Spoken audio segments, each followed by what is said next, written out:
Hey guys, tonight we begin not with a fairy tale or a royal court, but with something far more relatable and timeless. Running away for love in a world that wants to control your future.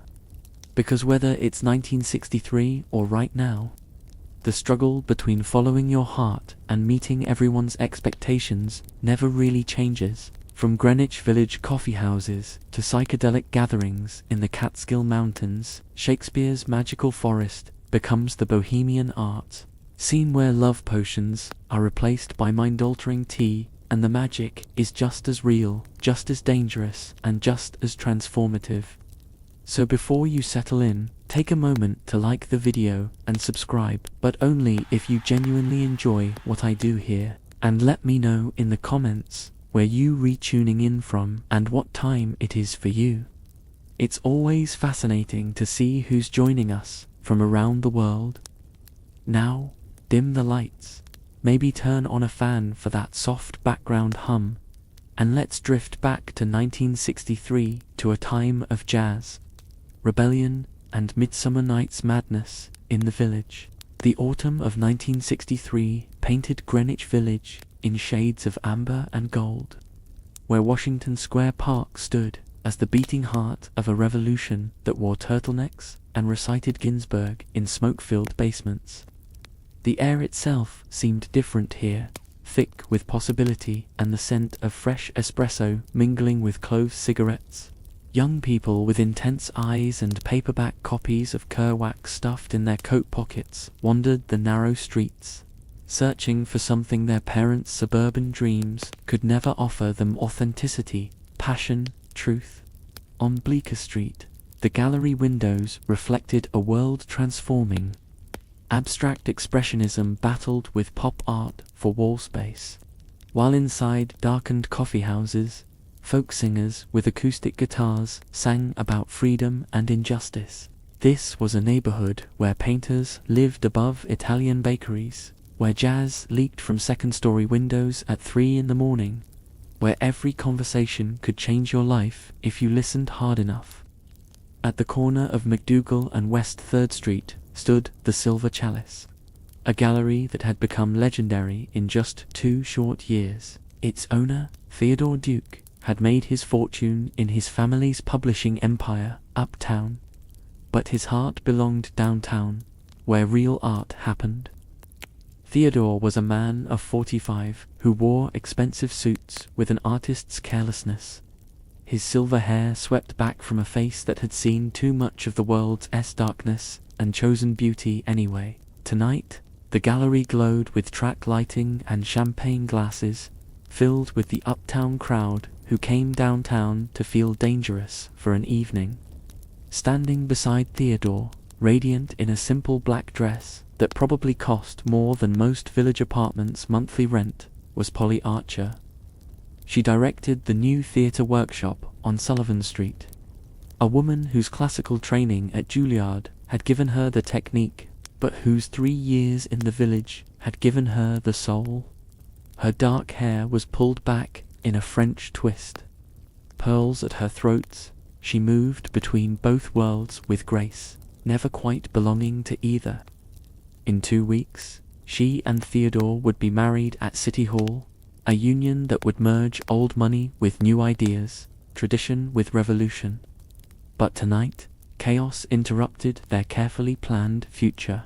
Through the gallery's glass doors burst Hermia Constantine, 22 years old and electric with fury.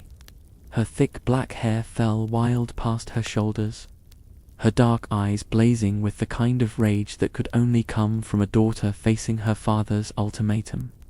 She wore black tights, a oversized men's sweater, and scuffed ballet flats, the uniform of serious young artists who had rejected their parents' country club aesthetics. Behind her stormed her father, Gregory Constantine, a Wall Street lawyer whose 3-piece suit and fury marked him as an invader in this territory of bohemians and dreamers.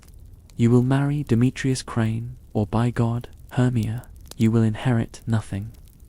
Gregory's voice boomed across the gallery, silencing conversations, turning heads. The uptown patrons watched with the fascinated horror of people watching someone else's family implode. Hermia wheeled on her father, her voice shaking but strong. "I don't love Demetrius. I love Lysander. Why can't you understand that? This is 1963, not the Victorian age." From the back of the gallery, Demetrius Crane emerged, tall, handsome in that clean-cut Madison Avenue way, with perfect hair and a Brooks Brothers blazer that screamed Yale and family connections. He'd been a promising poet once, before his father's law firm had gotten its hooks in him. Now he worked as an editor at a respectable literary magazine, the kind that published safe, academic work and rejected anything too raw, too real, too alive. "Hermia, please," Demetrius said, his voice smooth, practiced. "Your father only wants what's best for you. We've known each other since childhood. Our families. Hermia spat the words. "That's all anyone cares about. Our families, our connections, our proper place in society. What about what I want?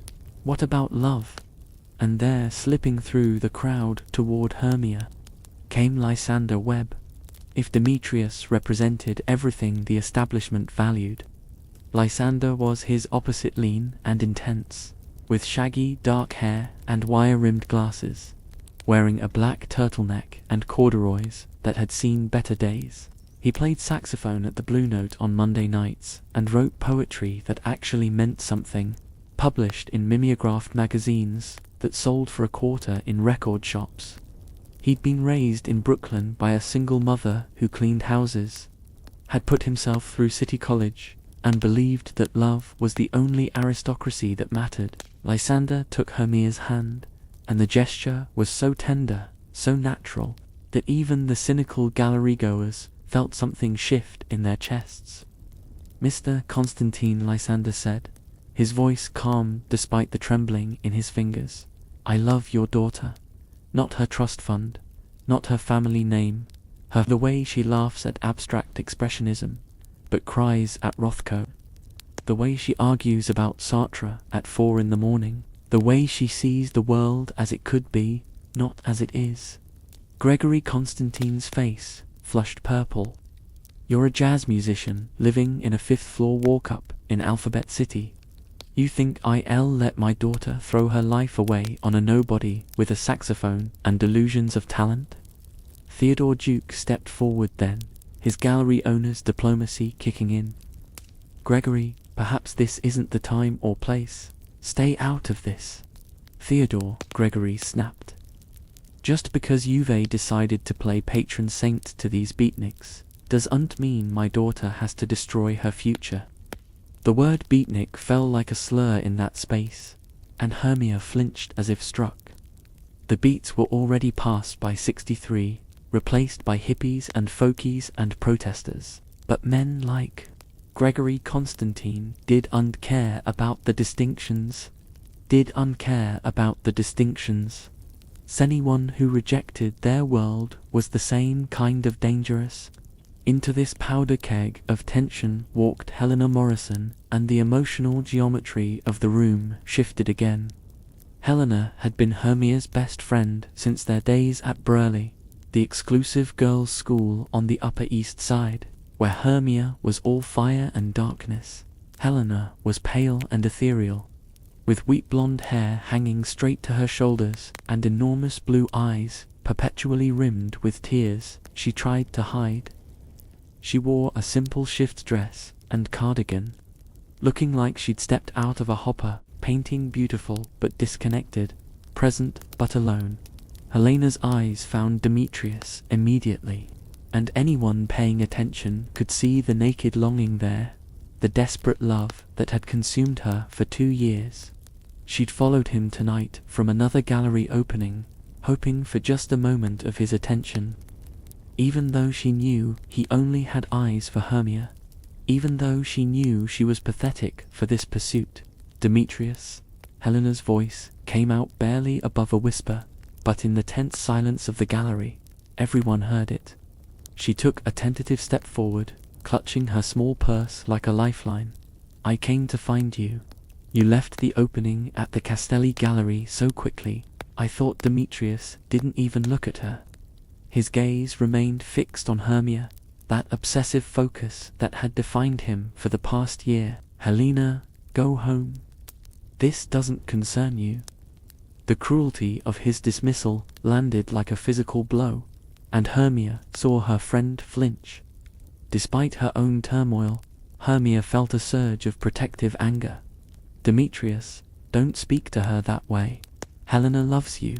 Why can't you see what's right in front of you? Because I love you, Demetrius said, and there was something almost tragic in his certainty. I've always loved you, Hermia, since we were children playing in Central Park, since our families vacationed together in the Hamptons. We're meant to be together. Lysander stepped closer to Hermia, his arm sliding protectively around her waist. She doesn't love you, man. Can't you hear her? She's telling you no. That used to mean something. The two men faced each other across the gallery. Floor-rolled money versus new dreams.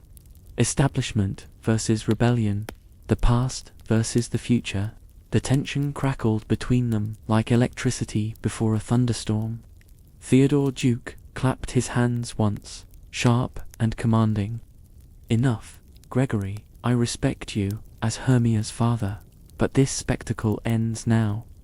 My gallery is not a courtroom or a battlefield. If you must hash out family business, do it elsewhere. Gregory Constantine straightened his tie, attempting to recover some dignity. He turned to his daughter, and for a moment, something almost like pain flickered across his hard features. Hermia, I'm giving you until the full moon, that's 2 weeks, the same night as Theodore and Polly's wedding celebration. You will announce your engagement to Demetrius at their reception, or you will no longer be my daughter. Do you understand? No trust fund, no apartment, no family. The law is on my side.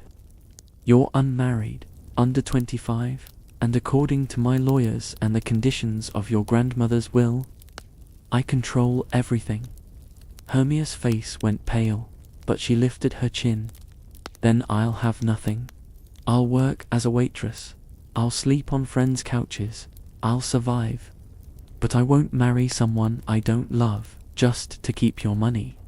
You say that now, Gregory said coldly, but wait until winter comes, and you re-walking tables at some greasy dive for tips while your friends go to gallery openings and cocktail parties. Wait until you re-30 and realize you threw away your entire life for some infatuation with a musician who'll leave you the moment something prettier and younger comes along. Lysander's jaw clenched, but he said nothing. Gregory Constantine turned and walked toward the door, pausing only to look back at Demetrius. 2 weeks, son. Convince her, or I'll find another suitable match. The Constantine Crane merger will happen one way or another. The door closed behind him with a soft click that sounded like a prison cell locking. The gallery crowd, sensing the show was over, returned to their champagne and their conversations about Warhol and Liechtenstein, though their eyes kept sliding toward the young lovers at the center of the drama. Hermia sagged against Lysander, and for the first time that evening, she looked vulnerable, young, scared. He means it, she whispered. He'll actually disown me. Lysander tilted her face up to his, and the gentleness in his eyes was almost unbearable. Then we'll figure it out together. You think I need money to love you? I've been broke my whole life, Hermia. Money doesn't mean anything if you're miserable. Polly Archer approached them, her heels clicking on the polished gallery floor. She'd been watching the whole scene with the careful attention of a director blocking a play, and now her theatrical mind was working through possibilities. There might be another way, she said quietly. My aunt has a cabin in the Catskills, near Woodstock. It's remote. Peaceful artists use it as a retreat. If you two needed to get away, to think, to be together without all this pressure, you're suggesting they run away. Theodore frowned, joining them. Polly, that's not going to solve anything. Gregory will realize his daughter is serious. Polly interrupted, her voice firm. Sometimes parents need a shock to wake them up. And by the time of our wedding, maybe cooler heads will prevail. She turned to Hermia and Lysander. The cabin's empty right now. I was going to use it next week to work on my new production, but you need it more. It's yours if you want it. Hermia's eyes filled with tears, not of sadness now, but of gratitude. Polly, I can't ask you to. You're not asking. I'm offering. Polly pressed a key into Hermia's palm. There's a bus that leaves Port Authority tomorrow night at 8. It'll take you to Kingston, and from there you can catch a local bus toward Woodstock. The cabin's about 2 miles past the town, on Meads Mountain Road. It's marked with a blue door. There's no phone, but there's a wood stove, canned food, and peace. Stay there as long as you need. Lysander shook his head, overwhelmed. Why would you do this for us? You barely know me. Polly smiled, and for a moment, the sophisticated theatre director disappeared, replaced by a woman who remembered what it was like to be young and in love and fighting the world. Because Theodore and I are getting married for all the right reasons, on paper compatible interests, similar backgrounds, mutual respect, but you, too. You're getting married for the only reason that matters. Don't let anyone take that from you. Helena had been standing apart from this intimate circle, watching with the hollow-eyed desperation of someone watching the life she wanted being lived by someone else. Now she stepped forward, her voice cracking. Hermia, please, don't go. If you leave the city, if you disappear, Demetrius will heal. Finally, she couldn't finish the sentence, but everyone understood. If Hermia was gone, maybe Demetrius would finally see Helena, finally love her back. Hermia crossed to her oldest friend and took her hands. Helena, I couldn't stay here and be miserable just so you can chase someone who doesn't love you. You deserve better than Demetrius. You deserve someone who sees you, who chooses you first. But I don't want someone else, Helena said, tears streaming down her pale cheeks. I want him. I've always wanted him. The tragedy of unrequited love hung in the air between them, as old as time, as fresh as this moment. Demetrius stood nearby, studiously ignoring Helena's tears. His attention still locked on Hermia with that unsettling intensity. Lysander pulled Hermia close, speaking to the group but looking only at her. We'll leave tomorrow night. By the time anyone realizes we're gone, we'll be in the mountains, and we'll figure out our future there together. Demetrius finally found his voice, stepping forward with his hands raised in a gesture that might have been pleading if his jaw was unset so hard. You're making a mistake, Hermia. Running away doesn't solve anything. Your father will cut you off completely. You'll come crawling back in a month, broke and disillusioned. And then what? You think Lysander's saxophone gigs pay enough to support you? I don't need anyone to support me, Hermia shot back. I can work, I can type, I can waitress, I can teach dance. I'm not some helpless debutante who needs a man's money to survive.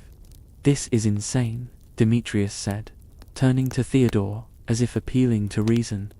Tell them this is insane. Theodore exchanged a glance with Polly, and something unspoken passed between them, perhaps the recognition that they themselves were playing it safe, that their upcoming marriage was sensible and appropriate but lacked the wild, reckless certainty these young lovers possessed.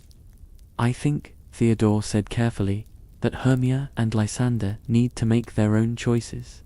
We all do.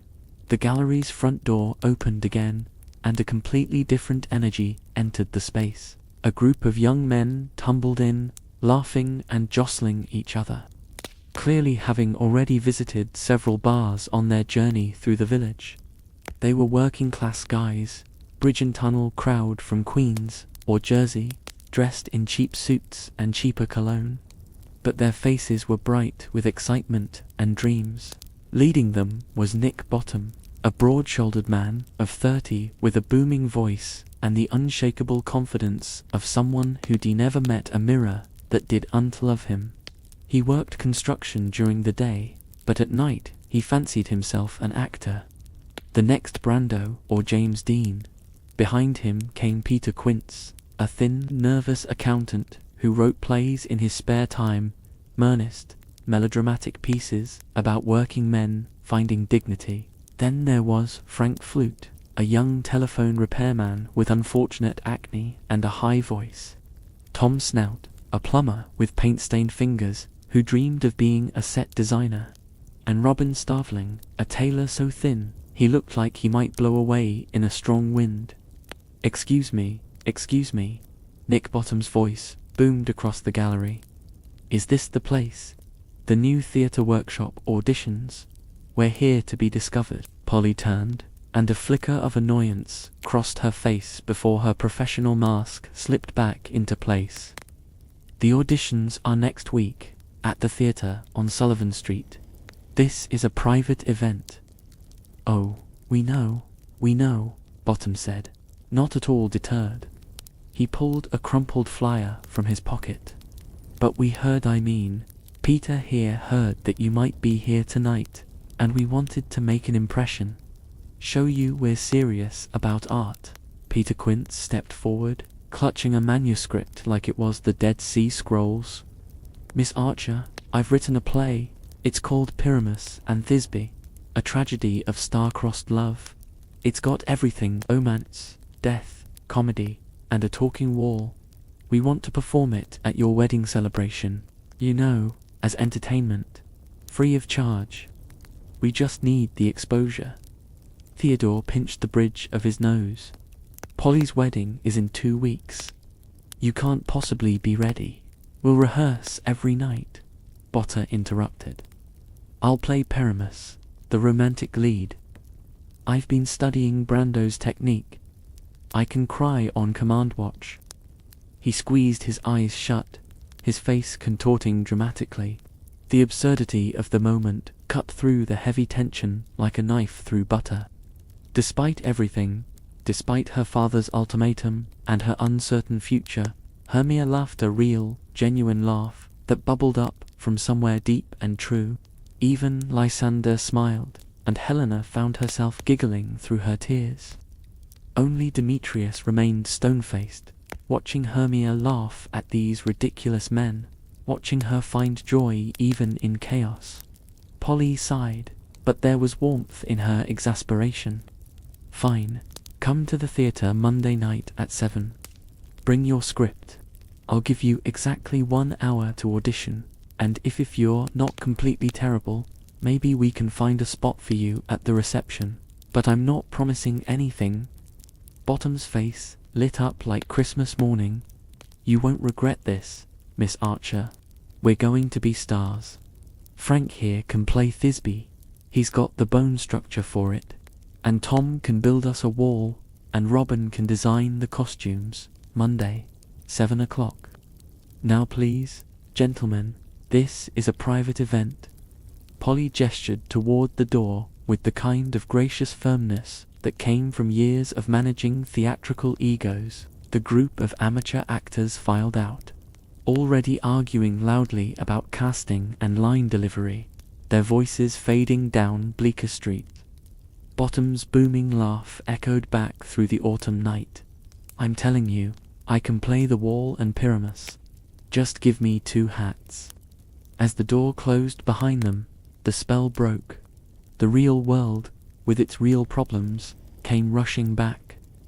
Hermia looked at Lysander, then at Helena, then at the key in her palm. Tomorrow night, she said softly. 8 o'clock bus from Port Authority. Helena grabbed her friend's arm desperately. Where in the Catskills? Hermia, please. But Hermia pulled away gently, shaking her head. I can't tell you. I'm sorry. If my father asks, if anyone asks, you have to honestly say, you don't know. What Hermia didn't see was the calculation in Helena's eyes, the desperate plan forming in her heartbroken mind. If she told Demetrius where Hermia was going, if she helped him follow them to the mountains, surely he would see her devotion, her loyalty. Surely then he would love her. The gallery began to empty, uptown patrons calling for their coats and cabs.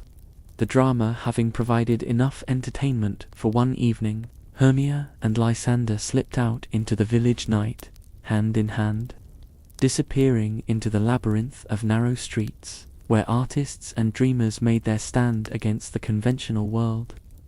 Demetrius watched them go, his handsome face hard with determination. He would not lose Hermia. Not to some beatnik musician, not to her father's ultimatum, not to anything. And Helena watched Demetrius, her heart breaking and rebuilding itself around one desperate hope, that somehow, in the chaos of the next 2 weeks, he might finally turn around and see her standing there, loving him, always loving him. The autumn wind blew through Washington Square Park, carrying with it the last warm nights of the year. Soon winter would come to the village, but for now, anything seemed possible. Love and art and revolution hung in the air like music from an open window, like the smell of fresh bread from Zito's bakery, like the promise that tomorrow could be different than today. In 2 weeks, everything would change. The full moon would rise over the Catskill Mountains, and in those dark woods north of the city, magic would happen, though not the kind anyone expected. The Catskill Mountains rose like ancient guardians to hours north of Manhattan, their peaks still holding the last traces of autumn color against an increasingly gray November sky. Route 28 wound through small towns that time seemed to have forgotten: Kingston, Saugerties, Woodstock, places where dairy farmers lived alongside painters, where general stores sold both motor oil and canvases, where the modern world brushed against something older, wilder, more mysterious. Woodstock itself was barely more than a village, its main street lined with a handful of shops, a post office, and a diner where locals eyed the growing artist population with a mixture of suspicion and resignation. The artists had been coming since the 20s, drawn by cheap rent and natural beauty, and by 1963, there was a thriving colony of painters, sculptors, musicians, and various seekers who'd rejected the straight world for something more authentic, more free. But the real heart of this alternative universe beat deeper in the woods, past the town, up roads that turned from pavement to dirt, where cabins and communes hid among the birches and pines. Here, you could disappear from the conventional world entirely. Here, you could reinvent yourself, shed the expectations of parents and society and capitalism, and simply be. On Meads Mountain Road, 3 miles past the town center, stood a property that had become legendary among the initiated. From the road, you saw only a weathered mailbox painted with a single word, Avalon. A narrow path disappeared into dense forest, marked occasionally by sculptures made from found objects, woman's torso welded from car parts, a mobile of colored glass catching sunlight, a Buddha carved from a lightning-struck oak. These were breadcrumbs for those who knew to follow them, a trail leading to another world. The path opened suddenly into a clearing where several structures stood in a loose circle. The main building was an old farmhouse, its exterior painted in a mural of swirling colors and mystical symbols, Celtic knots intertwined with Eastern mandalas, astrological signs dancing with abstract shapes. Around it clustered smaller cabins, a barn converted into a studio space, a geodesic dome that served as a communal gathering place, and various tents and lean-tos where temporary residents made their homes. This was Avalon, and it was ruled, though he would never use that word, by a man who called himself Aubrey King, though everyone knew that wasn't his birth name. He'd been born Richard Obermeyer to a Philadelphia steel fortune, had studied art history at Princeton, traveled through Europe and India, and somewhere along that journey had transformed into something else entirely. Now, at 38, he was Aubrey King, underground gallery owner, patron of revolutionary art, and the unofficial mayor of this community of outlaws and visionaries. Aubrey stood now in the farmhouse's main room, a space that served as gallery, salon, and throne room all at once. The walls were covered with paintings some by famous names like de Kooning and Pollock from before they were famous. Others by artists no one had heard of yet but would. African masks hung beside Tibetan prayer flags. Bookshelves sagged under the weight of everything from Rambo to the Bhagavad Gita. A record player in the corner spun. John Coltrane's A Love Supreme, the saxophone's cry echoing off the exposed beams. He was tall and lean, with shoulder-length dark hair and a beard that made him look like a Renaissance painting of Christ. If Christ had worn black turtlenecks and smoked Turkish cigarettes, his eyes were pale grey, intense, the kind of eyes that saw through you to whatever truth you were hiding. When he spoke, people listened not because he demanded it, but because he made you feel like you were the only person in the world who mattered. But tonight, Aubrey King was furious. Standing across from him, arms crossed and eyes blazing, was the woman who was his match in every way. Tatiana Wilde. She'd been born Mary Margaret Wilson in Duluth, Minnesota, but that girl had died 20 years ago. Tatiana had emerged in her place performance artist, dancer, poet, muse. She was 35 and magnificent, with wild red hair that fell past her waist, green eyes that could seduce or destroy, and a body that moved like water, like flame, like everything men wrote poems about but could never capture. She wore a flowing dress of purple silk and no shoes, even though it was November and cold. Around her neck hung a dozen necklaces, silver, turquoise, jade, glass beads from Morocco. Rings glittered on every finger. She looked like a gypsy queen, and in many ways she was. "You can't have him, Aubrey," Tatiana said, her voice low and dangerous. "Oliver is mine. I discovered him. I've been training him, and I won't let you steal him for your gallery games." Aubrey took a long drag from his cigarette, exhaling smoke toward the ceiling. "Oliver is 18 years old and the most naturally talented painter I've seen in a decade. What you're doing keeping him here, isolated, feeding him mysticism and making him your personal project, it's suffocating his gift. He needs exposure, real critics, a place in the actual art world." "The actual art world?" Tatiana laughed bitterly. "You mean the commercial galleries in Manhattan where art becomes commodity? Where paintings are investments for bankers to hang in their penthouses? That's what you want for him. I want him to reach his potential. You're treating him like some kind of acolyte in your personal cult. He calls you teacher, for God's sake. It's unhealthy." The room crackled with their conflict, years of partnership and love and rivalry all combusting at once. Aubrey and Tatiana had been together for 7 years, though their relationship defied conventional definition.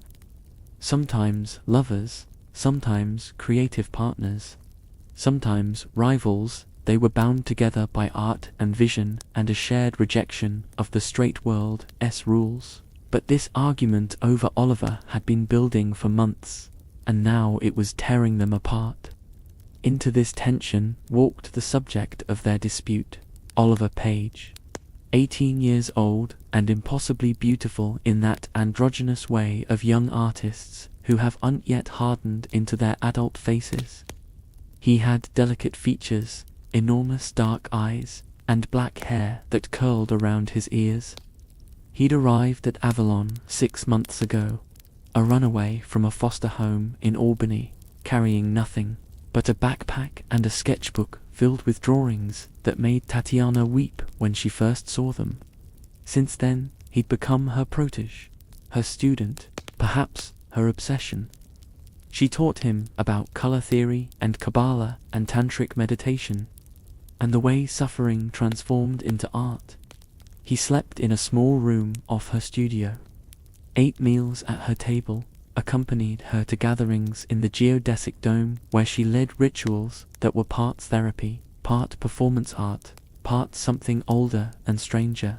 "Please don't fight about me," Oliver said quietly, standing in the doorway like a deer ready to bolt. "I don't want to cause problems."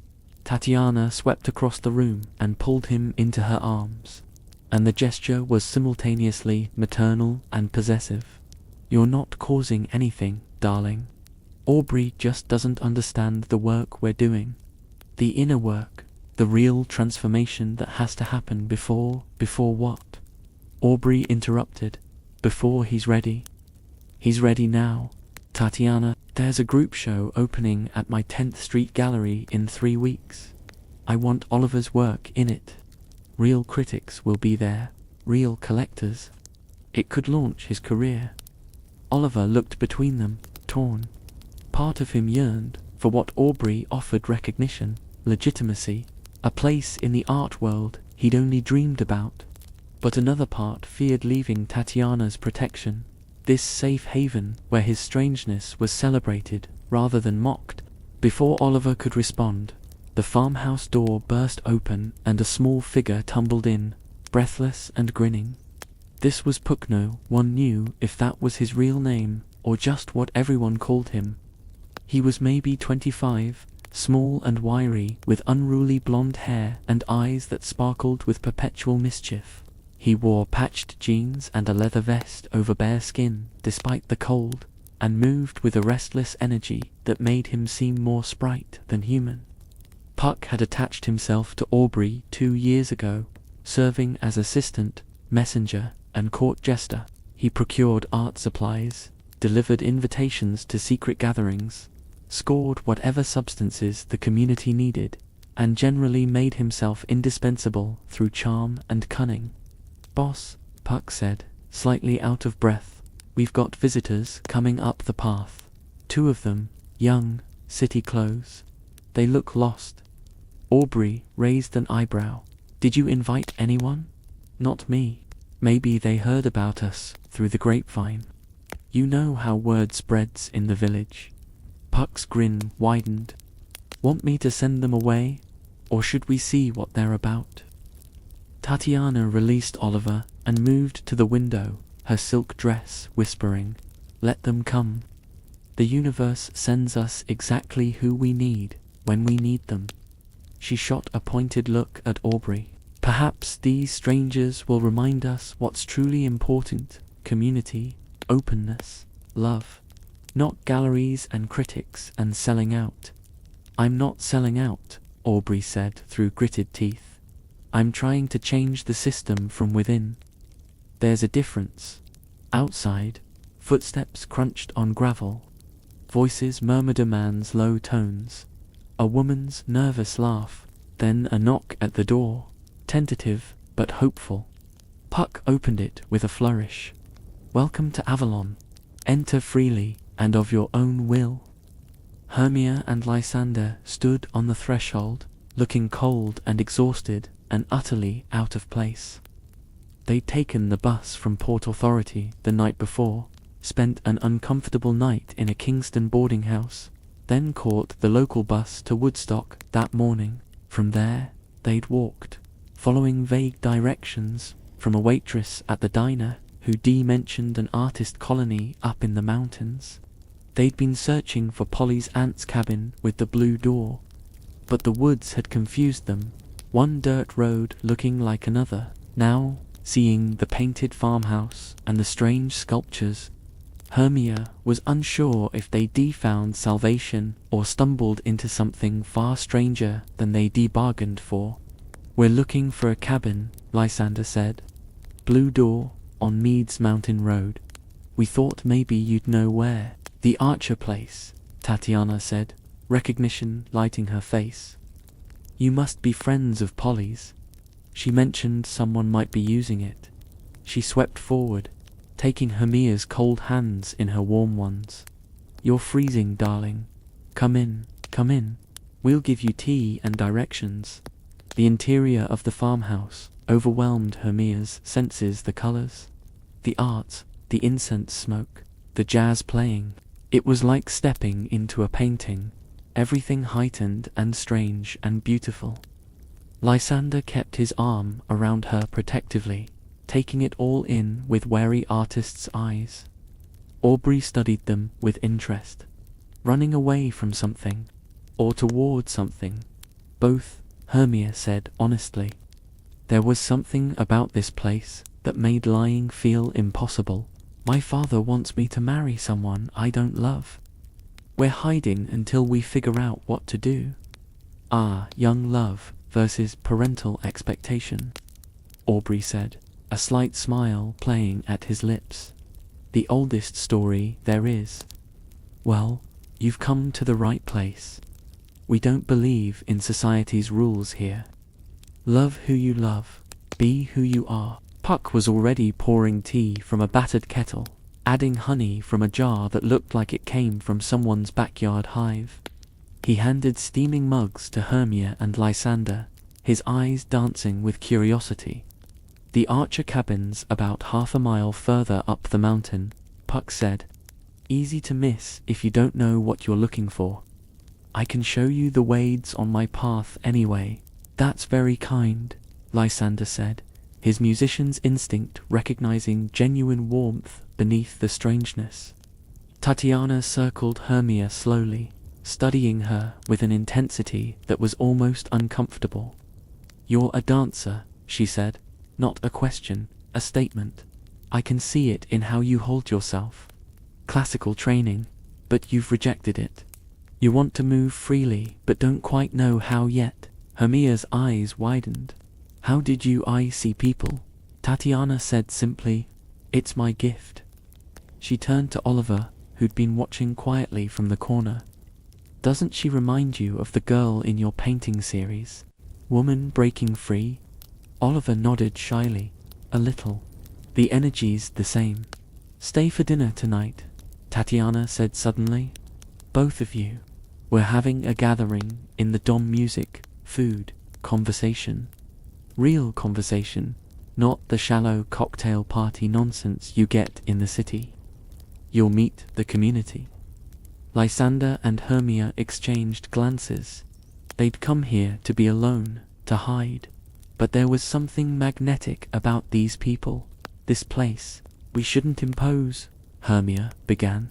"It's not an imposition," Aubrey interrupted. "It's an invitation. And trust me, you'll want allies up here. The woods can be lonely in November."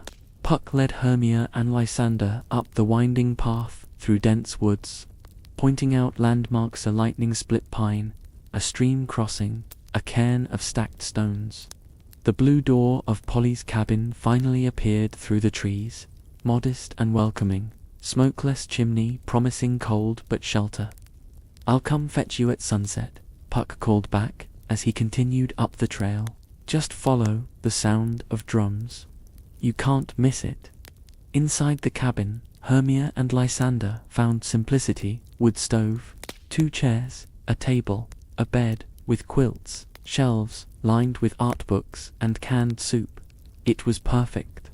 They built a fire, made coffee on the camp stove, and for the first time in days, breathed freely. Here, in these mountains, Manhattan's expectations felt impossibly distant, but Manhattan was closer than they thought. Back in Greenwich Village, that same morning, Helena had made her terrible decision.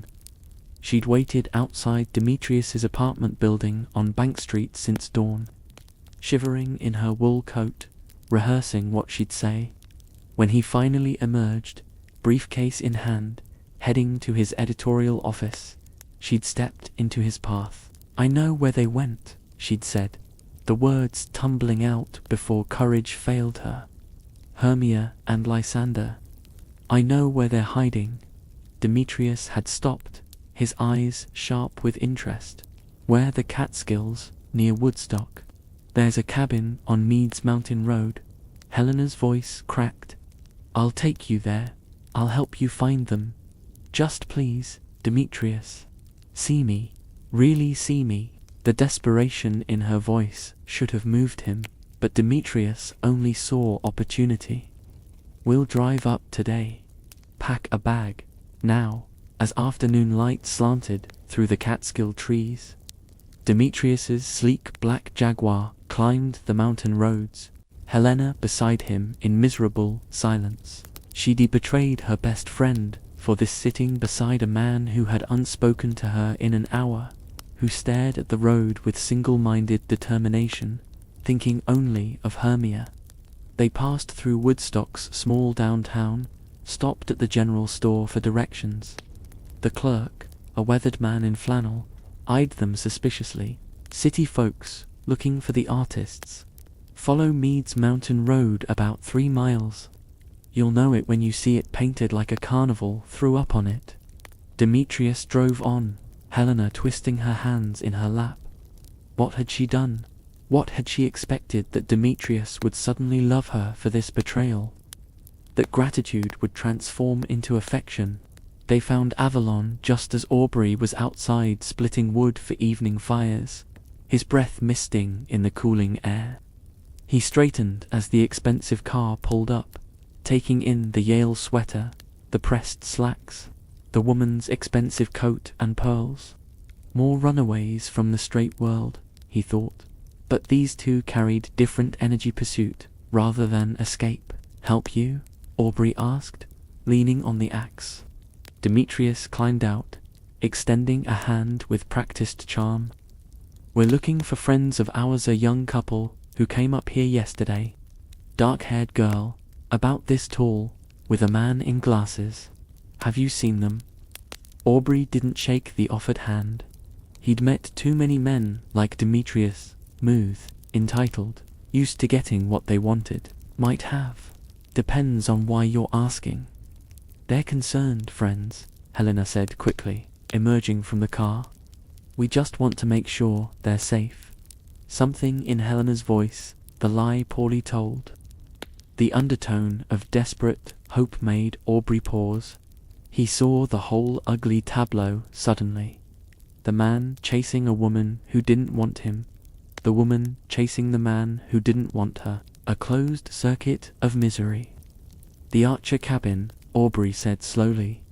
Half-mile up the road, blue door. But friend, he looked directly at Demetrius. Maybe consider that if people run from you, chasing them isn't the answer. Demetrius's jaw tightened. Thank you for your help.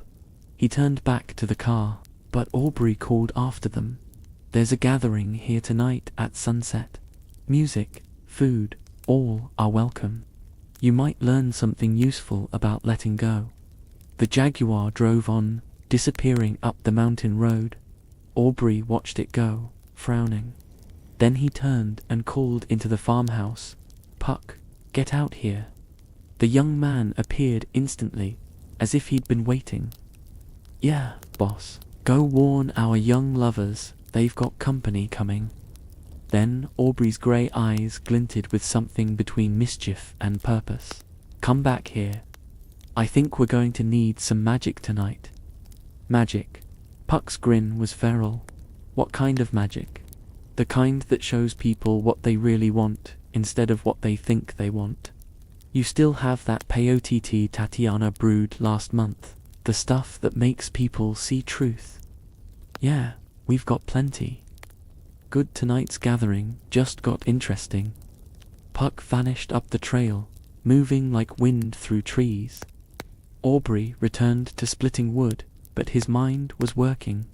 He'd seen this pattern before: young people trapped in expectations, pursuing wrong loves, running from right ones. Sometimes they needed help seeing clearly. Sometimes they needed their perceptions altered, their certainties shaken, their eyes opened to possibility. The Catskill Mountains had always been a place of transformation. The Native Americans who'd lived here first had known it. These were sacred woods. Vision Quest territory, where the boundary between ordinary and extraordinary grew thin. Artists and mystics had been drawn here for generations, seeking whatever it was that leaked through the cracks in consensus reality. Tonight, under the November moon, transformation would come for 4 young people from Manhattan, but not in any way they could anticipate. Puck found Hermia and Lysander at the cabin, curled together on the quilt-covered bed, reading Ferlinghetti aloud by afternoon light streaming through small windows. He knocked once and entered without waiting, his perpetual grin slightly strained. "Hate to interrupt the love nest," Puck said, "but you've got hunters on your trail. Preppy guy in a Jaguar, blonde girl with sad eyes. They're asking questions, and they're heading this way." Hermia sat up sharply. "Demetrius and Helenoshi told him." "Oh God, she actually told him where we are." Lysander's face hardened. "We can leave, pack up, hike deeper into the mountains, or," Puck interrupted, "you can come to the gathering tonight. Safety in numbers, you know. Hard for your friend to make a scene when there's 50 people around. Plus, Aubrey's got a plan. He's good at plans." "What kind of plan?" Hermia asked warily. Puck's grin returned full force. "The kind where everybody ends up with who they're supposed to be with. Trust me, stick with us tonight, and by morning everything will be different." Something in his confidence, or perhaps just the lack of better options, convinced them. They agreed to come at sunset, and Puck disappeared back into the woods, whistling an off-key version of House of the Rising Sun. An hour later, Demetrius's Jaguar pulled up to the blue door. He knocked hard, commanding, used 2 doors opening for him. When Lysander answered, the 2 men faced each other with barely contained hostility. "She's coming home," Demetrius said flatly. "Her father sent me to bring her back." "Her father didn't send you. You came on your own, and Hermia's not going anywhere she doesn't want to go." Lysander blocked the doorway with his lean frame. "Let me talk to her, Hermia." Demetrius tried to look past him into the cabin. Hermia appeared behind Lysander, her dark eyes blazing. "I have nothing to say to you, Demetrius. Go back to the city. Your father's deadline stands. 2 weeks, or you lose everything. Then I lose everything. I've made my choice." Helena climbed from the car, wrapping her coat tighter against the mountain cold. "Hermia, please. Just listen to him. He's driven all this way. You betrayed me, Helena." Hermia's voice cracked with hurt. "My oldest friend, and you led him straight to us." Tears spilled down Helena's pale cheeks. "I thought I hoped if I helped him. If I showed him how much she couldn't finish." The foolishness of her plan, now painfully obvious. An uncomfortable silence settled over the 4 of them, broken only by wind moving through pine trees. Then, drifting down from higher on the mountain, came the sound of drums, a steady, primal rhythm that seemed to pulse with the darkening sky. "The gathering," Lysander said. "We're going. You 2 can either leave or come with us, but we're done with this conversation." Demetrius started to protest, but Helena grabbed his arm. "Let's go to their gathering. Please, maybe if we all just talk, like rational people, in a neutral space." The desperation in her voice made even Demetrius pause. He nodded curtly, and the 4 of them began walking up the mountain path in awkward formation, Hermia and Lysander ahead, Demetrius and Helena trailing behind, the drums growing louder with each step. They emerged into Avalon's clearing as the sun touched the horizon, painting the sky orange and purple. The geodesic dome glowed with lantern light, its geometric panels creating strange shadows. Perhaps 40 people gathered around a central fire, artists and musicians, seekers and runaways, old hippies and young rebels, all drawn to this place where the straight world's rules didn't apply. Aubrey stood at the center like a dark priest, his long hair catching firelight. Titania moved through the crowd in flowing purple, greeting newcomers with embraces. Oliver sat cross-legged near the fire, sketching faces in a battered notebook. And everywhere, moving like quicksilver, was offering cups from a large ceramic bowl, whispering in ears, orchestrating something. "Welcome," Aubrey's voice carried across the gathering. "All who come here in search of truth, in search of themselves, in search of love, welcome. Tonight we share food, music, and vision. Tonight we see each other as we truly are." He gestured to the ceramic bowl Puck carried. "We have a sacrament for those who choose it. Tea brewed from sacred plants, used by indigenous peoples for centuries to pierce the veil of illusion. It will show you truth about yourself, about others, about the nature of desire and love. No one is required to drink, but those who do often find what they've been seeking." Hermia looked at Lysander questioningly. He shrugged. They'd come this far into strangeness. Why not further? They each took a cup from Puck, the tea tasting bitter and earthy, like soil and starlight mixed together. Demetrius hesitated, his lawyer's instinct warning against consuming unknown substances, but Helena reached for a cup immediately, drinking it down like medicine, like hope, and seeing her drink, not wanting to appear cowardly or uptight in front of Hermia, Demetrius drank too. Puck's eyes glinted as he moved away, the empty cups collected. Phase 1 complete. The tea worked slowly, creeping through bloodstreams like warm honey, dissolving the walls people built between themselves and raw experience. At first, nothing seemed different.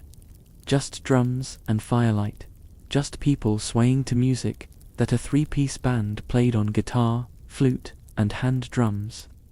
But gradually, subtly, the world shifted. Colors became more vivid. The fire didn't just burn, it danced. It breathed. It told stories in its flickering. Faces became landscapes, revealing histories and hurts and hidden beauties. And the boundaries between self and other, between observer and observed, began to blur in ways that were terrifying and liberating all at once. Hermia felt it first. She looked at Lysander and saw not just the man she loved, but the scared boy he'd been, the dreaming artist he was becoming.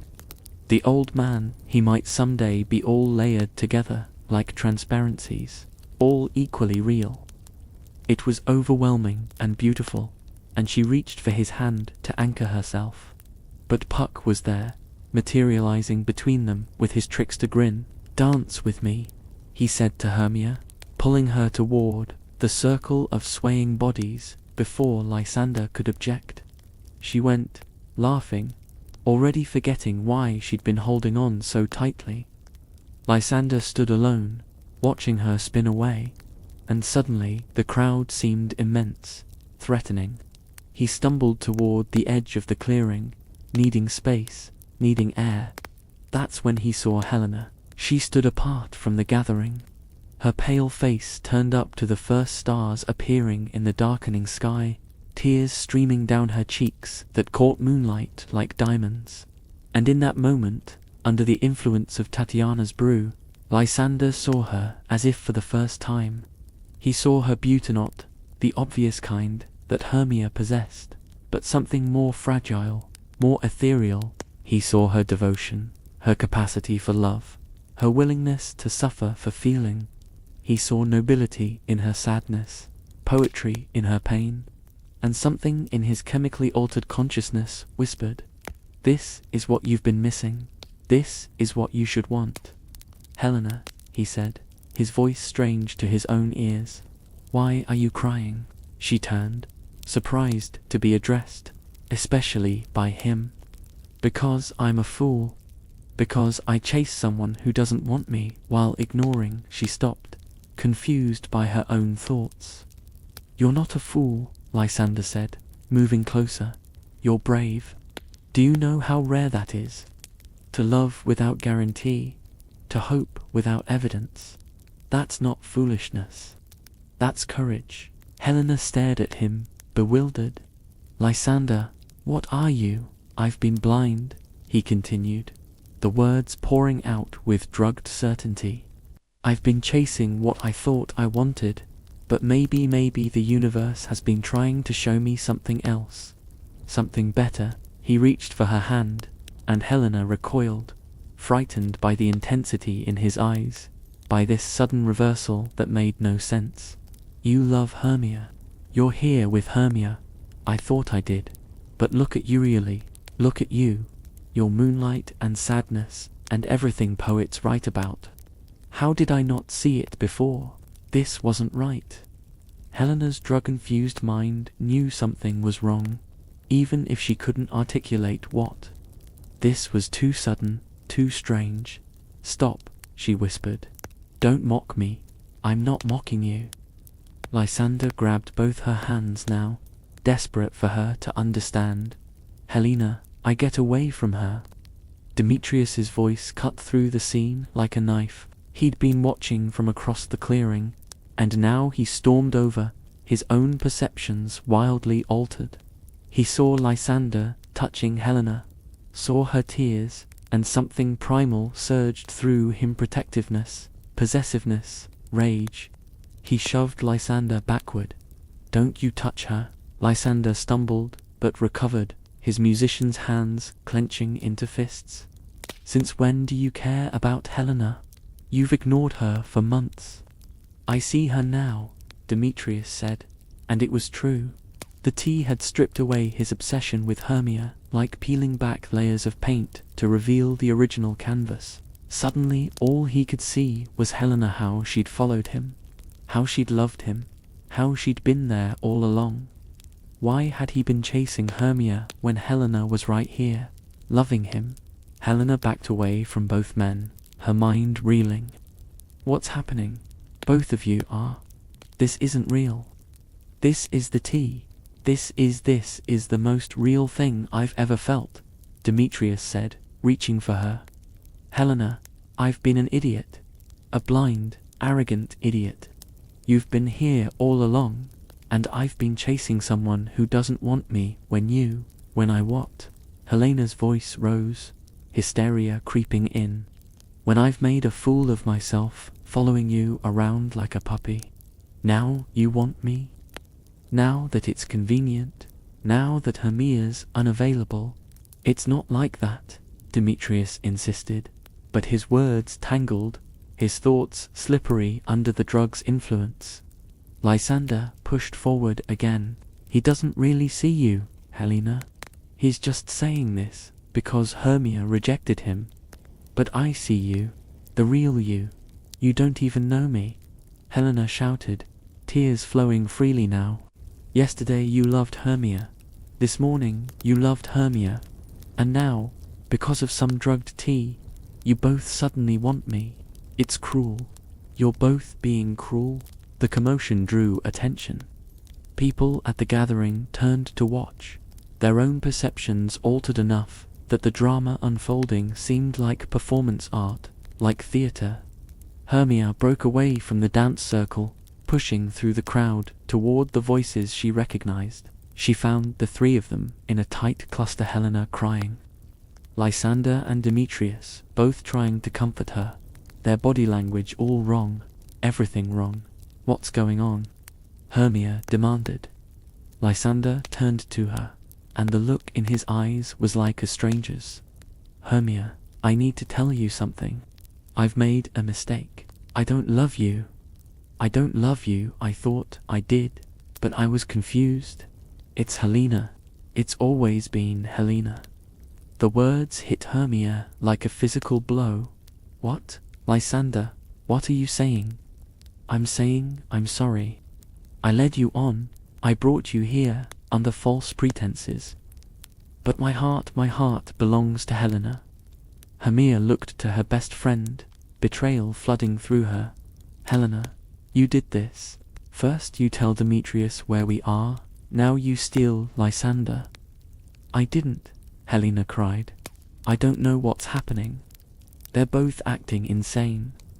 She's right, Demetrius said, moving to Helena's side. She didn't do anything except be perfect, and we were too blind to see it. But I see it now.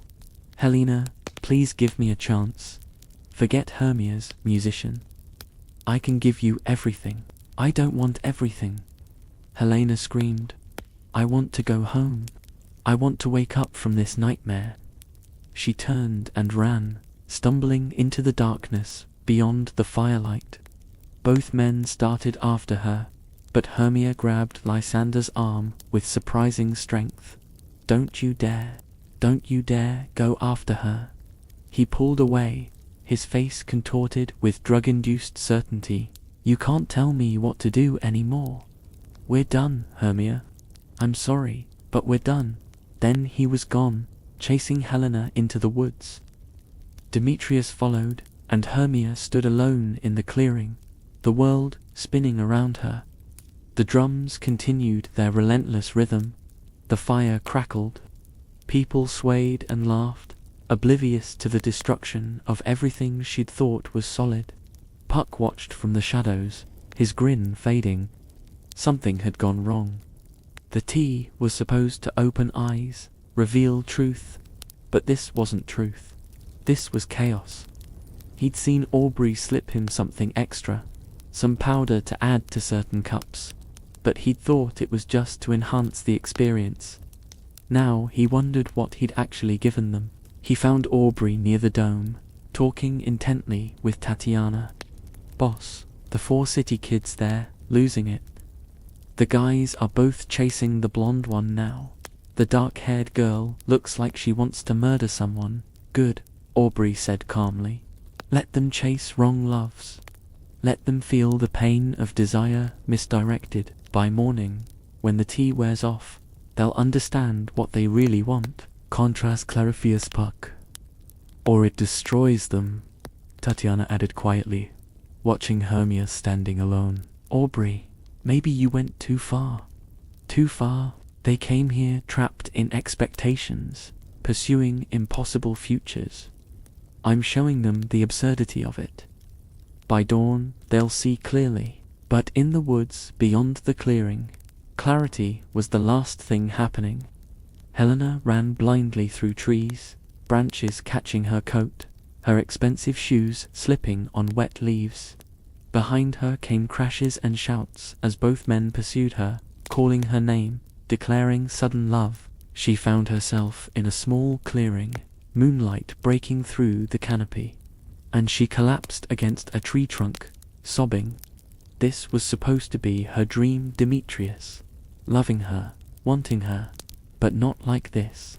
Not drugged, not false, not while Lysander spouted the same words like they'd both been programmed. The men burst into the clearing from opposite sides, saw each other, and their faces hardened with rivalry.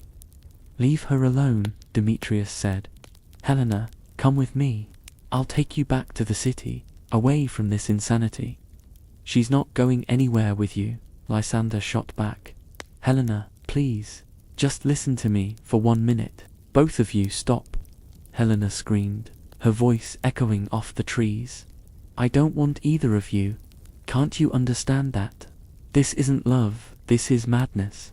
Back at the gathering, Hermia stood rigid with shock and rage, watching the woods where the 3 people she'd trusted most had disappeared. The fire threw dancing shadows across her face, and the drums seemed to mock her with their relentless rhythm. Everything she'd run away to protect, her love, her choice, her future, had evaporated like morning mist.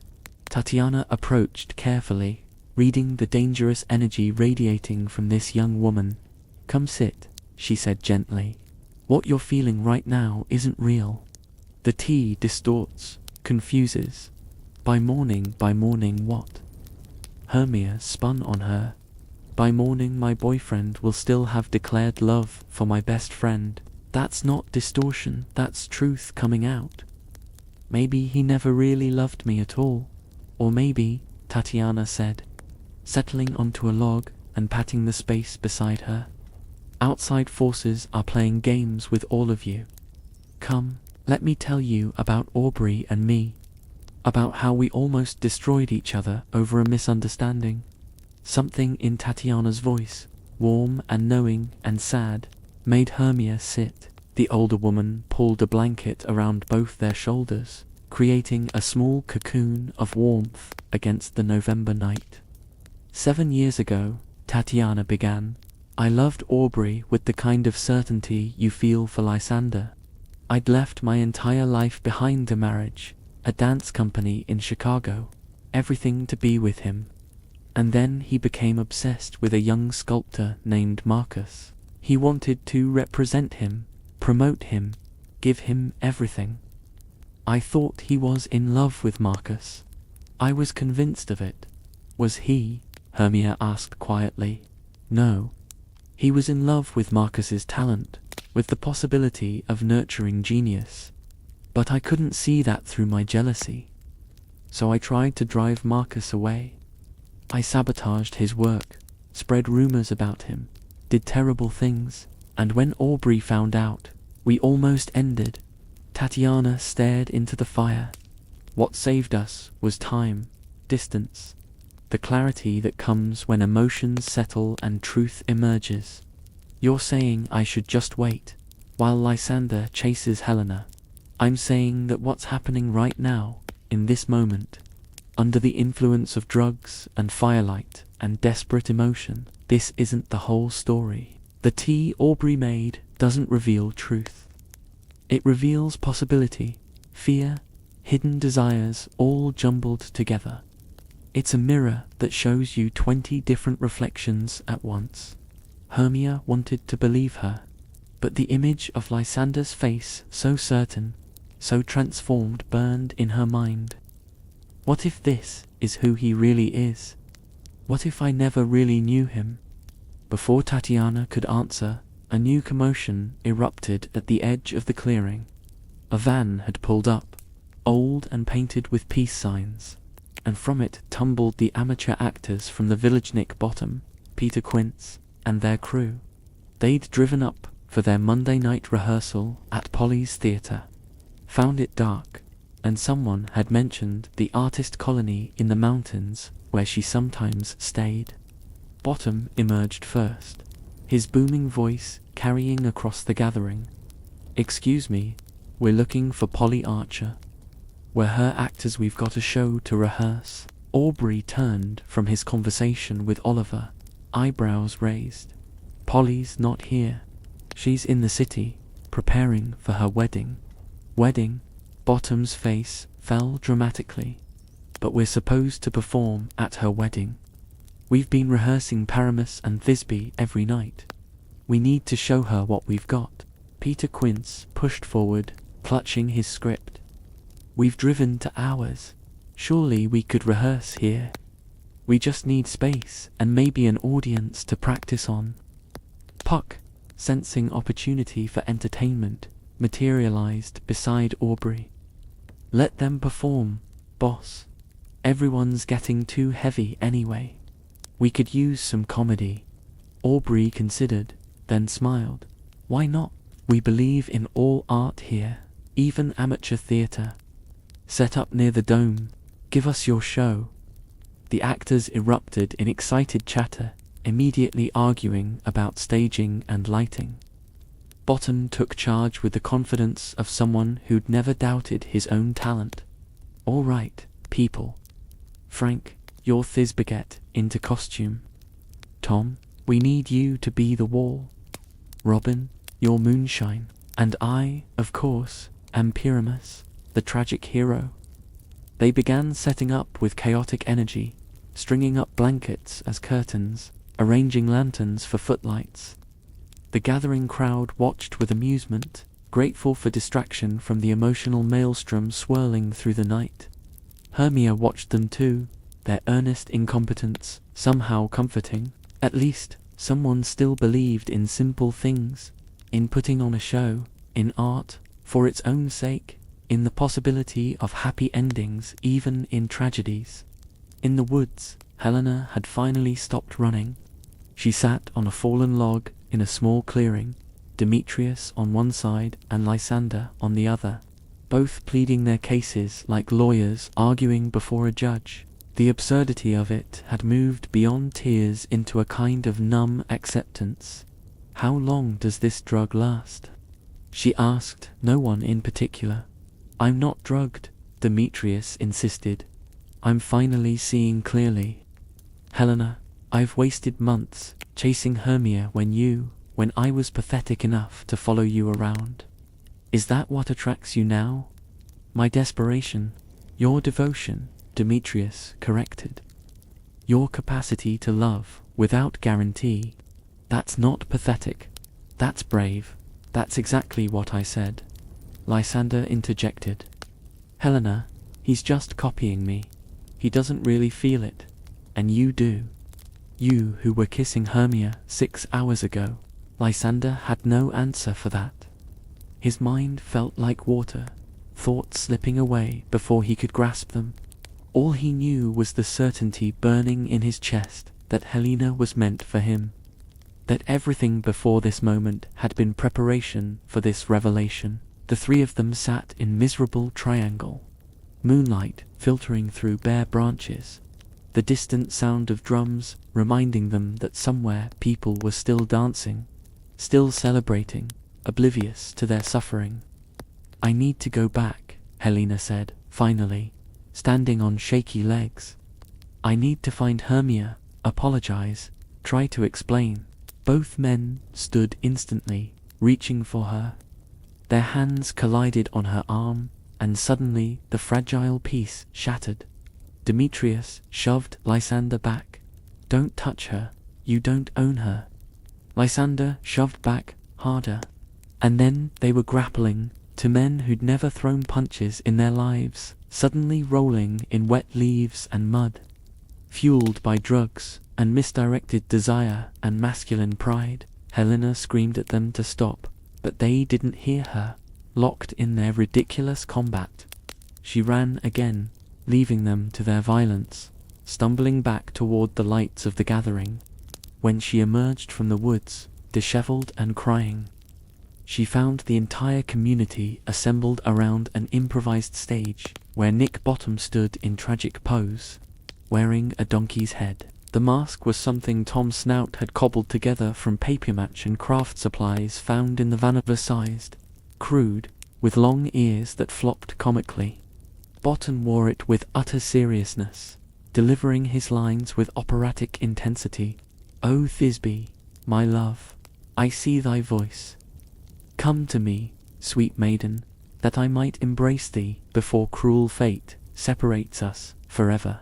Frank Flute, wearing a blonde wig and a dress clearly borrowed from someone's grandmother, minced forward, his falsetto voice cracked with nervousness. "O Pyramus, my heart, the wall doth separate us, but love knows no barrier."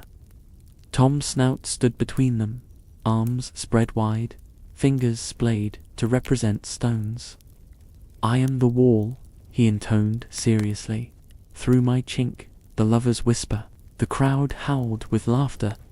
Even Hermia, despite her misery, felt a smile tugging at her lips. It was so absurd, so earnest, so completely ridiculous, that it created a pocket of lightness in the heavy night. Bottom pressed his donkey face against Tom's spread fingers, braying dramatically, "Sweet Thisbe, I see thee through this crannied hole. Speak to me." Frank pressed his face to the other side. "I hear thee, Pyramus. Wait for me at Ninus's tomb, and we shall elope." Puck, watching from the side, couldn't resist. He'd been feeling guilty about the chaos he'd helped create, looking for some way to balance the scales.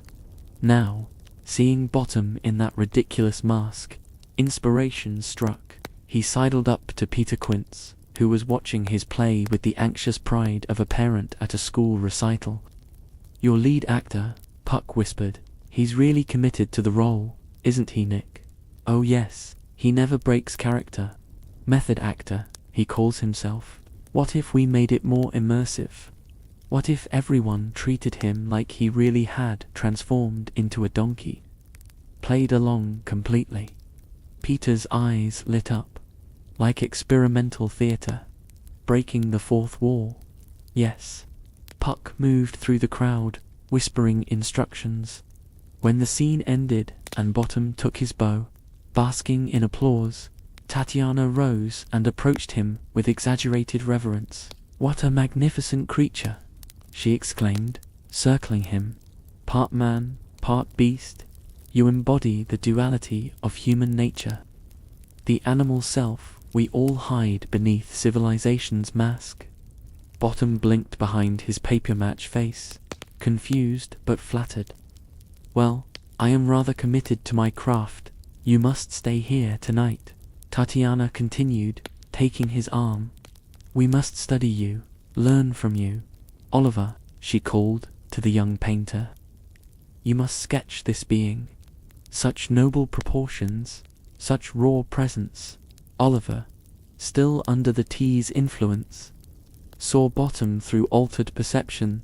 The donkey mask became mythical, archetypal, a symbol of transformation and holy foolishness. "Yes," he breathed. "I'll call the series The Sacred Ass. It'll be my masterwork." Bottom was now thoroughly confused but deeply pleased. He'd come to the mountains expecting to rehearse in a cabin, and instead he'd been declared a living artwork. "I am rather magnificent, aren't I?" he said, striking a pose.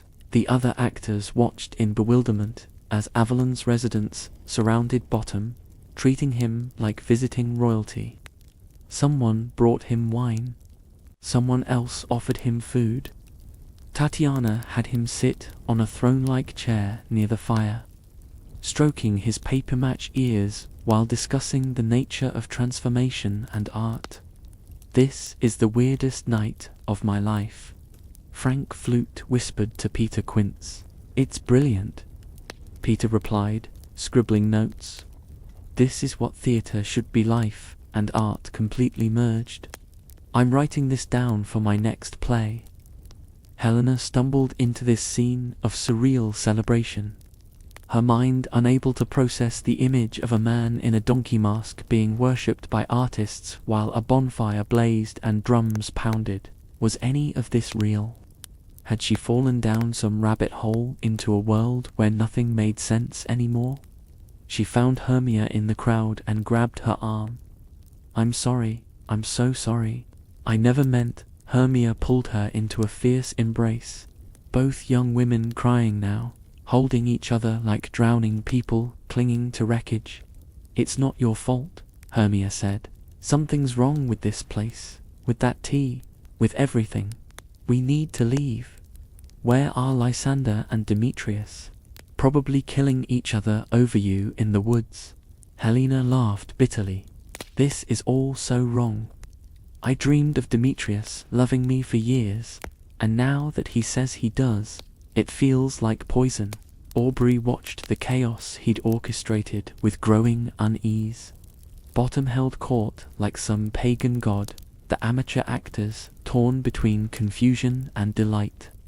The two young women clung to each other, both crying, and somewhere in the woods, two men fought over a love neither had felt that morning.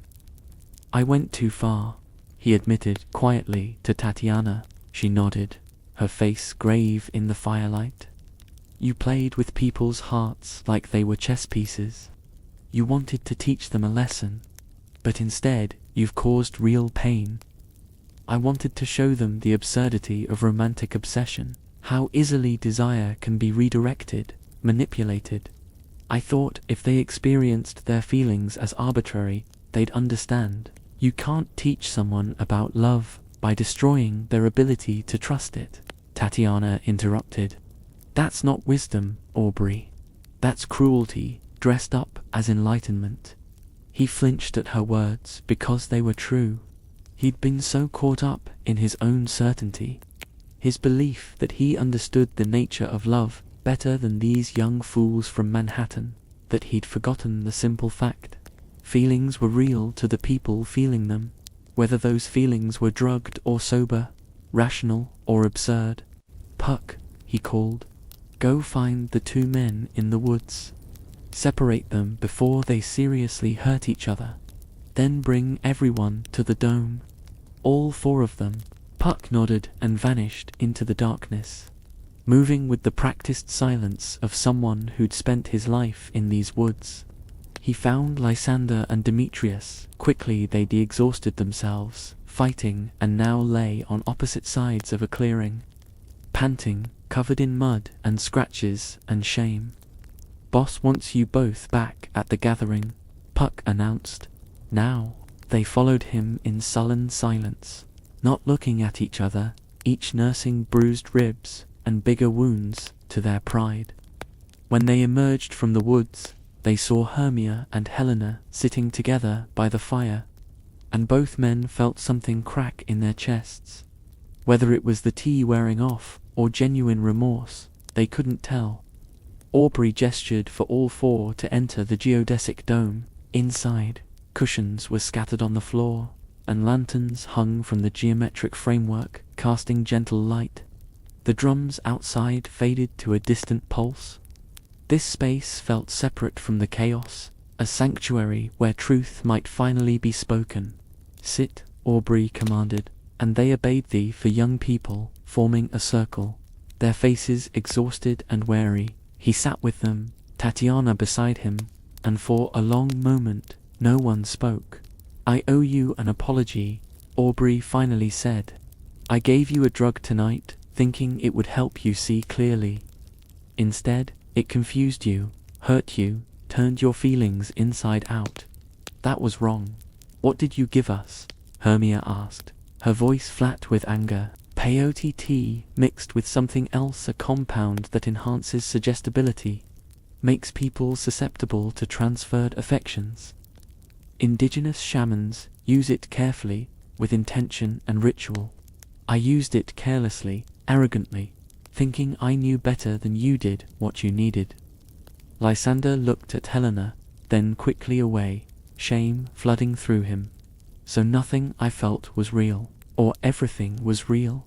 Tatiana offered quietly. "The drug doesn't create feelings from nothing. It amplifies what's already there, brings hidden things to the surface, removes the filters we normally use. The question isn't whether your feelings were real, it's which feelings are true when you re-sober and which are just shadows." Demetrius rubbed his face with muddy hands. "I loved Hermia this morning. I was certain of it. And then tonight I saw Helena, and she was all I could see. How do I know which version of myself to trust?" "Maybe neither," Helena said softly. "Maybe you loved the idea of Hermia, the chase, the challenge, what she represented. And maybe tonight you loved the idea of me, the devotion, the forgiveness, what I could give you. But neither of those things are love. They're just ego." The insight hung in the air, profound despite coming from the youngest among them. Hermia looked at her oldest friend with new respect. "When did you get so wise?" "When I spent 2 years chasing someone who didn't want me, and finally realized how pathetic that was." Helena's smile was sad but genuine. "I don't want Demetrius to love me because a drug made him. I don't want anyone to love me out of obligation or confusion. I want I to be chosen clearly, soberly, truly, or not at all." She turned to both men. "Whatever you felt tonight, whatever you said, I release you from it. We'll blame the tea and forget it happened." Lysander looked at Hermia, his heart breaking. "I don't know if I can take back what I said. Not because of the drug, but because I don't know if you can forgive me for saying it." "Did you mean it?" Hermia asked. "When you said you didn't love me?" He was quiet for a long moment, searching himself for truth beneath the layers of confusion. "No, I love you. I've loved you since the first time I saw you argue about Rothko at that gallery opening, so passionate and certain. But tonight I felt something else too, a kind of vertigo, like I could love anyone or no one. Like my feelings were just chemicals and electricity with no meaning behind them." "That's the drug talking still," Aubrey said. By morning, your mind will clear. Your true feelings will settle back into place. Or maybe, Hermia said slowly, we've all learned something important, that feelings can change, that certainty is an illusion, that love requires more than just emotion, it requires choice. Dawn came to the Catskill Mountains with crystalline clarity, the kind of cold November morning that burned away fog and confusion both. Inside the geodesic dome, the 4 young people from Manhattan had talked through the night, watched over by Aubrey and Tatiana like penance for the chaos they'd caused, as grey light filtered through the geometric panels. The last effects of the tea dissolved, leaving behind exhaustion and a strange kind of clarity. Hermia sat with her back against Lysander's chest, his arms wrapped around her tentatively at first, then tighter when she didn't pull away. Across from them, Helena and Demetrius sat carefully separate, the space between them speaking volumes. I need to go back to the city, Demetrius said finally, his voice hoarse from talking and fighting and the long night. I need to figure out who I am when I'm not chasing someone. I've spent so long obsessed with Hermia, and then last night with Helena, that I don't even know what I want when it's just me. Helena nodded, slowly. I understand. I've been doing the same thing, defining myself by who I loved, rather than who I am. I did love you, though, Demetrius added quietly. Last night, even drugged, even confused, I saw you clearly for the first time. How kind you are, how loyal, how you deserved better than how I treated you. Whether that becomes romantic love or just respect and apology, I don't know yet. But I want you to know I saw you. Thank you, Helena whispered. That actually means something. Hermia stirred in Lysander's arms. We should go back to... I can't hide in the mountains forever. My father's deadline is coming, and I need to face him. Face whatever consequences come. We'll face them together, Lysander said. And if he cuts you off, if we end up broke in some 5th floor walk-up eating canned soup, then that's our life. At least, it's ours. Aubrey stood, stretching muscles stiff from sitting on the floor all night.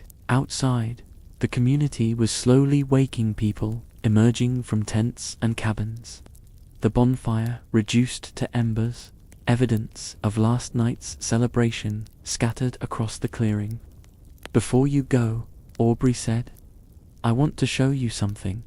He led them outside to the converted barn that served as a studio.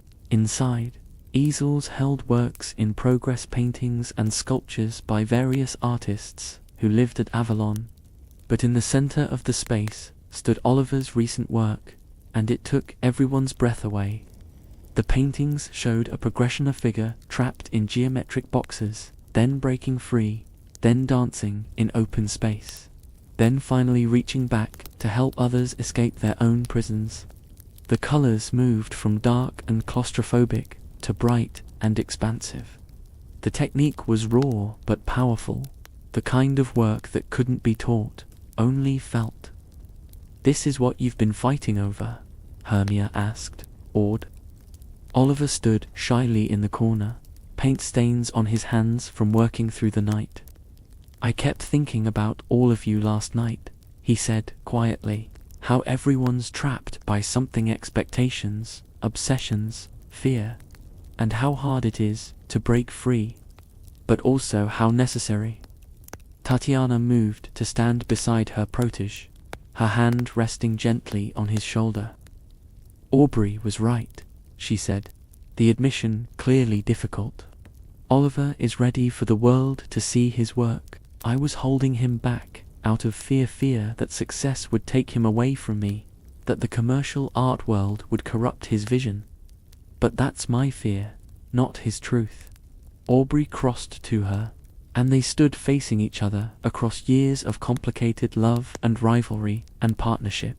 And you were right, he said, that he needs protection, guidance, someone who understands the spiritual dimension of what he's creating. He needs both of us, your mysticism and my pragmatism, So we share him, Tatiana said. It wasn't quite a question. We share him. 3 paintings in my New York show. 3 stay here with you. He splits his time between both worlds until he's strong enough to navigate them alone. Oliver looked between his 2 mentors, his 2 opposing but equally necessary guides, and nodded. I'd like that. I need both the city and the mountains, the galleries and the rituals, the business and the magic. A crash from outside interrupted the moment. They emerged to find Nick Bottom, still wearing his donkey mask, being fawned over by a handful of bleary-eyed artists who'd apparently kept the worship going all night.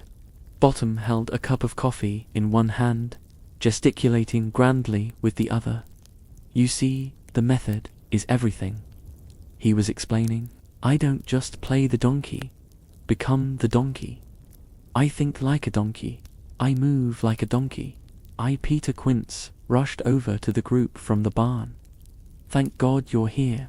He won't take the mask off. He's been wearing it for 8 hours. He thinks he's really transformed. Puck appeared, grinning wickedly. Maybe he has. Maybe that's his true form. Get it off him, Peter commanded. It took 3 people to wrestle the donkey mask off Nick Bottom's head. When it finally came free, his face was red and sweaty, his hair sticking up at odd angles, and his expression was one of profound confusion. Where am I? He asked, blinking in the morning light.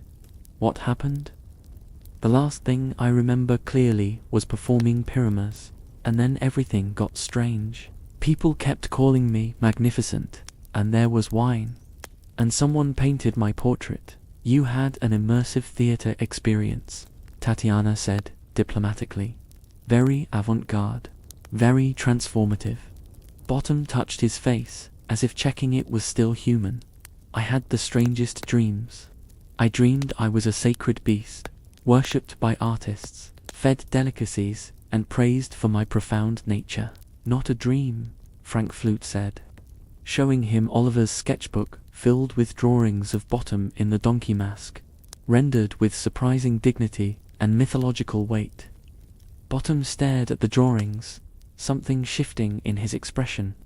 For just a moment, the boastful amateur actor fell away, and something more genuine emerged. The man confronting the absurdity of his own ego, seeing himself as others saw him, ridiculous, but also somehow touching in his desperate need to be special. I was a fool, he said quietly. We're all fools, Aubrey replied. The question is whether we're wholly fools or just fools. Last night, you were both. Peter Quince put a hand on Bottom's shoulder. Come on, Nick. Let's get some real breakfast, pack up the van, and head back to the city. We've got a wedding performance in 10 days, and we still haven't gotten the Wall's dialogue right. The amateur actors gathered their things, costumes stuffed in garbage bags, props made from household items, Peter's precious script. They were tired and confused, but also strangely energized, like they'd glimpsed something beyond their ordinary lives, even if they couldn't quite articulate what. As their van pulled away down the mountain road, Hermia turned to Lysander. We should go to face the music. He nodded, but Tatiana stopped them. Wait, take this. She pressed a small card into Hermia's hand. My friend runs a dance studio in the East Village. The Shakespeare stuff. Nothing like your classical training. She's always looking for teachers. If your father cuts you off, you'll need work. Real work, not just waitressing. Hermia's eyes filled with tears. Why are you helping us? You don't even know us. Because someone helped me once, when I ran away from my first life. Because kindness is the only magic that actually works. Tatiana embraced her, then Helena, then stepped back. Go, figure out your lives. Come back and visit when you do. Demetrius's Jaguar wound down the mountain with Helena in the passenger seat. Hermia and Lysander squeezed in the back. The 4 of them were quiet, processing the last 24 hours. watching the wild woods give way to small towns and eventually to highways leading back to the city. "I'm going to talk to your father," Demetrius said finally to Hermia. "Tell him I'm withdrawing from this arranged marriage nonsense, that I do unlove you respectfully, do unlove you, and that he should let you make your own choice." "He'll be furious," Hermia said. "Let him be furious. I'm tired of being part of other people's plans." Demetrius glanced at Helena. "I'm going to take some time. Maybe travel. My magazine has a Paris office, and I've been thinking about transferring for a year. Writing about European poetry movements. Getting away from my father's law firm expectations, from everyone's expectations." "That sounds good," Helena said softly. "That sounds like finding yourself. What about you?" She was quiet for a moment, watching the Hudson River appear alongside the highway, grey and wide and flowing toward the city that had always been her home. "I'm going to stop chasing. Stop waiting for someone to choose me. I'm going to choose myself for a while." Manhattan appeared on the horizon, the skyline that meant home, meant possibility, meant return. By the time Demetrius dropped Hermia and Lysander at the apartment in Alphabet City where Lysander lived with 2 other musicians, it was early afternoon. The city felt different somehow, or maybe they were different, carrying the mountain's wildness back into civilization's heart. Inside Lysander's cramped apartment, they collapsed onto his narrow bed, holding each other in exhausted silence. Outside, the East Village churned with its usual chaos, artists and addicts, dreamers and hustlers, everyone trying to make something beautiful or meaningful from the raw material of their lives. "In 2 days, it's Polly and Theodore's wedding," Hermia said.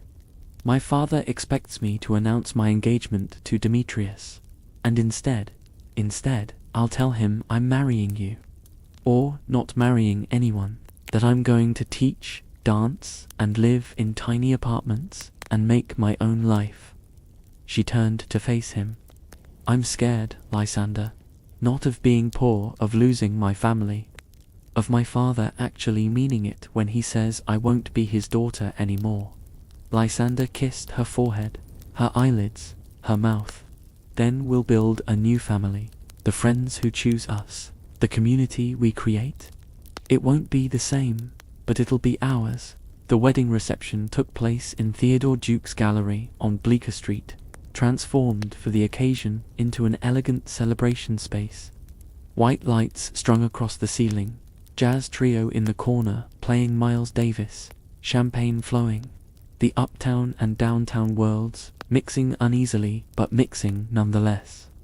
Polly Archinal, Polly Duke, looked radiant in a simple cream dress, her dark hair crowned with small white flowers. Theodore stood beside her in an impeccable suit, and together they received congratulations from collectors and artists, family, friends, and bohemian acquaintances.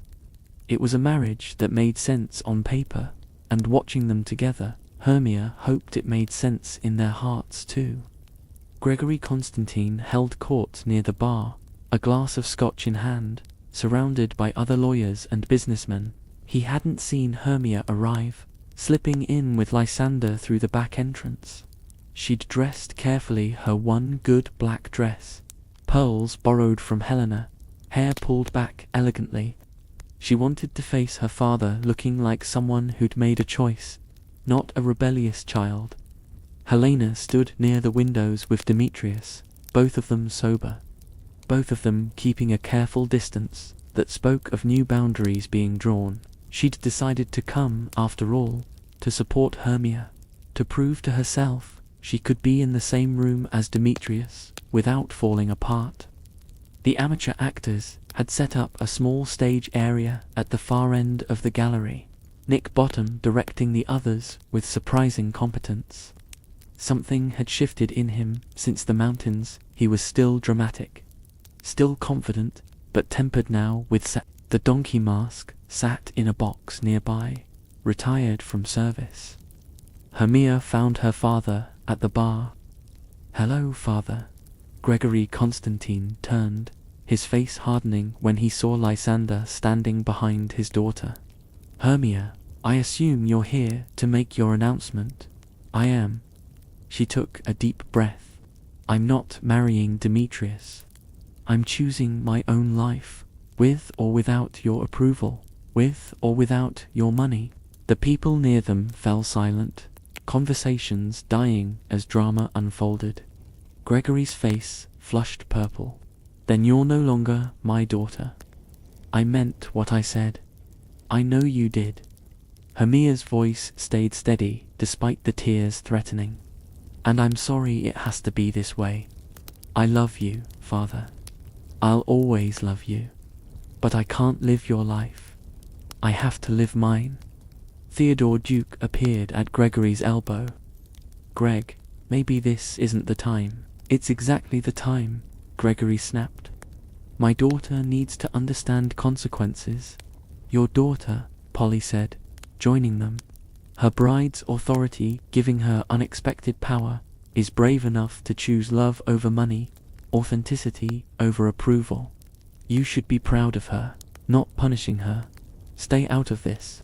Polly, this is my wedding reception, and I won't have you bullying Hermia here." Polly's voice was steel wrapped in silk. "She's choosing what Theodore and I chose: partnership, respect, the courage to build something real. If you can't see that, then you're not the man I thought you were." Gregory opened his mouth to argue, but something in Polly's face stopped him. He looked at his daughter, really looked at her, and saw not defiance, but determination. Saw not a child rebelling, but a woman choosing. "You'll regret this," he said finally, but the heat had gone out of his voice. "Maybe," Hermia agreed, "but it'll be my regret, my life, my choice." She turned and walked back to Lysander, her father watching her go. Whether it was the end or the beginning of their relationship, she didn't know. But she'd spoken her truth, and that was enough for now. Helena approached Demetrius where he stood alone. "I'm going to Paris," he said without preamble. "I talked to the magazine this morning. I transfer in 2 weeks." "Good," Helena said, and meant it. "I'm glad you're finding your own path. Will you write to me, as friends, I mean, just to tell me how you are, what you're doing?" She considered. "Maybe, after some time, when I've figured out who I am without you to orbit around." He nodded, understanding. "I'm sorry, Helena, for everything. I know me, too." They stood together, watching Hermia and Lysander, both of them feeling the bittersweet ache of letting go, of moving forward, of becoming whoever they were meant to be next. The lights dimmed. Nick Bottom strode to the center of the makeshift stage, commanding attention with his presence.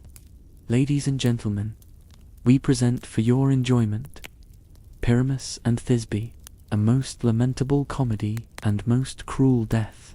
The performance was ridiculous, overwrought acting, absurd costumes, dialogue that made no sense. Tom Snout, as the wall stood with fingers splayed, while Bottom and Frank Flute declared love through the chink. Robin Starveling carried a lantern as moonshine, explaining in tedious detail what everyone could already see. The lion roared with such timidity that children in the audience laughed, but there was something touching in it, to these working-class men who'd driven to the mountains and back, who believed in art even though they had no talent, who performed with absolute sincerity despite the audience's laughter. They were fools, yes, but holy fools, and their terrible play somehow contained more truth than many sophisticated works. When Pyramus discovered Thisbe dead, Bottom's grief was so excessive it circled back to genuine. When Frank Flute, as Thisbe, found Pyramus truly dead, his terrible acting became heartbreaking. These two silly men in ridiculous costumes were actually showing love and loss, actually making the audience feel something beneath the laughter. The play ended with exaggerated deaths, Bottom and Frank flute sprawled dramatically across the stage. The audience applauded, some ironically, some genuinely moved. Theodore and Polly rose to thank the actors, and Bottom bowed so low his head nearly touched the floor. Art, Aubrey King said from the back of the gallery where he'd slipped in unnoticed with Tatiana, comes from the most unexpected places. As the party continued, jazz playing, people dancing, champagne flowing, the four young people found themselves together one last time. Hermia and Lysander, Helena and Demetrius, standing in a circle as they had in the geodesic dome, but different now, changed to new beginnings, Helena said, raising her glass. Two choices, Hermia added. To finding ourselves, Demetrius said. To love, Lysander finished. Whatever form it takes. They drank, and the city sparkled outside the gallery windows. Manhattan at night, full of possibility and danger and art and life. Tomorrow they would wake to consequences and reality. But tonight they'd survived the woods, survived the madness, survived themselves. And that, in the end, was its own kind of magic.